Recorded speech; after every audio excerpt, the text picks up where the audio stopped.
اس گرمی کے ذکر سے کہیں مطلب اتنا بھی بیان نہیں کر سکتے کہ کہیں ایسا نہ ہو کہ اس گرمی کے ذکر سے کہیں میری زبان شمع کی طرح جلنے نہ لگ جائے۔ شاعر یہاں پہ استارہ کی کیفیت بیان کر رہا ہے کہ اس طرح اس دن اتنی گرمی تھی کہ کہیں میں زبان سے بیان کروں تو کہیں میری زبان بھی شمع کی طرح جلنے لگ جائے۔ وہ لو کے احذر و حرارت کے الامان، رن کی زمیں تو سرخ تھی اور زرد آسمان۔ اور اس گرمی کے ذکر اس دن ایسی تپش اور حرارت تھی کہ خدا کی پناہ، مطلب اللہ اللہ کر رہے تھے سب کہ ایسی گرمی، یہاں تک کہ اس تپش کی وجہ سے میدان جنگ کی زمین سرخ ہو گئی تھی۔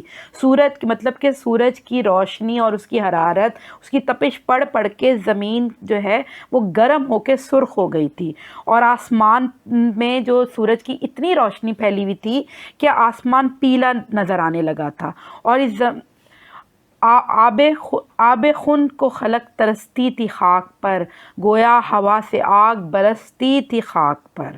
اس کا مطلب ہے کہ اس زمین پہ موجود لوگ پانی کے لیے ترس رہے تھے، مطلب اس جگہ پہ جو لوگ بھی تھے وہ پانی کے لیے ترسے ہوئے تھے، اور ایسی ہوا چل رہی تھی، ہوا بھی گرم تھی کہ ایسا لگتا تھا کہ آسمان سے آگ ہی برس رہی ہے، اس قدر گرمی تھی۔ سیکنڈ شعر، وہ لو و آفتاب کی حدت، وہ تاب و تب، کالا تھا رنگ دھوپ سے دن کا مثال شب، خود نہر القما کے بھی سوکھے ہوئے تھے لب، خیمے جو تھے حبابوں کے تپتے تھے سب کے سب، اڑتی تھی خاک خشک تھا چشمہ حیات کا، کھولا ہوا تھا دھوپ سے پانی فرات کا۔ وہ لو و آفتاب کی حدت، وہ تاب و تب، کالا تھا رنگ دھوپ سے دن کا مثال شب۔ اس شعر میں شاعر بیان کرتے ہیں کہ اس دن سورج کی تپش، دھوپ اور چمک اتنی زیادہ تھی کہ اس کی چمک سے آنکھیں چندھیا کر بند ہو رہی تھیں، اور دن میں ایسے جیسے آنکھیں چندھیا نہیں جاتی ہیں ایسے بند ہو جاتی ہیں، کوئی چیز آنکھوں کو پڑے تو فلیش پڑے تو چمکارا سا پڑے، تو اسی طرح سورج کی چمک سے آنکھیں بالکل چندھیا رہی تھیں، اور ایسا محسوس ہو رہا تھا کہ دن میں بھی اندھیرا پھیلا ہوا ہے کیونکہ کچھ نظر نہیں آ رہا تھا نا، تو آنکھیں چندھیانے کی وجہ سے۔ تو وہ شاعر اس میں اس طرح بیان کر رہے ہیں کہ اس طرح کا حال ہو گیا تھا کہ ایسا لگتا تھا کہ دن میں بھی دھوپ نہیں ہے بلکہ اندھیرا پھیلا ہوا ہے۔ خود نہر القما کے بھی سوکھے ہوئے تھے لب، خیمے جو تھے حبابوں کے تپتے تھے سب کے سب۔ یہاں نہر القما کا ذکر کیا جا رہا ہے کہ نہر کے کنارے، نہر القما جو ہر وقت پانی سے بھری رہتی ہے، اس کے کنارے بھی دھوپ اور گرمی کی وجہ سے سوکھ گئے ہیں، اور پانی میں جو بلبلے اٹھ رہے ہیں وہ بھی تپ رہے ہیں۔ خیمے جو تھے حبابوں کے تپتے تھے سب کے سب، اور اس میدان کے اندر جو خیمے لگے ہوئے ہیں وہ بھی بالکل گرم ہیں، اندر باہر ان میں سب میں تپش ہی تپش ہے اور کچھ نظر نہیں آ رہا۔ اڑتی تھی خاک چشم کا چشمہ حیات کا، کھولا ہوا تھا دھوپ سے پانی فرات کا۔ زمین پہ جو مٹی تھی وہ بھی گرمی کی وجہ سے خشک ہو کر ادھر ادھر اڑ رہی تھی، ایسا لگتا تھا کہ زندگی کا چشمہ ہی خشک ہو گیا ہے، جیسے زندگی کے کوئی اثار کسی چیز میں نظر نہیں آتے تھے، ہر چیز بے جان تھی،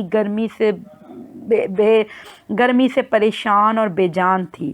اور نہر فرات کے بارے میں کہا جا رہا ہے کہ نہر فرات کا پانی بھی گرمی کی وجہ سے اس پہ تپش پڑ کے، سورج کی روشنی پڑ کے، سورج کی گرمی پڑ کے وہ بھی بالکل ابلا ہوا تھا، اور جو میدان جنگ کے خیمے تھے وہ بھی تپ رہے تھے۔ تیسرا شعر، جھیلوں سے چار پائے نہ اٹھتے تھے تا بشام، مسکن میں مچھلیوں کے سمندر کا تھا مقام، آہو جو کاہلے تھے تو چیتے سیاہ فام، پتھر پگھل کے رہ گئے تھے مثل موم خام، سرخی اڑی تھی پھولوں سے سبزی گیاہ سے، پانی کنویں میں اترا تھا سائے کی چاہ سے۔ جھیلوں سے چار پائے نہ اٹھتے تھے باشام تا بشام، مسکن میں مچھلیوں کے سمندر کا تھا مقام۔ اس بند میں میر انیس بیان کرتے ہیں کہ میدان کربلا میں انسان تو کیا، جانور اور پرندوں کا بھی گرمی سے برا حال تھا،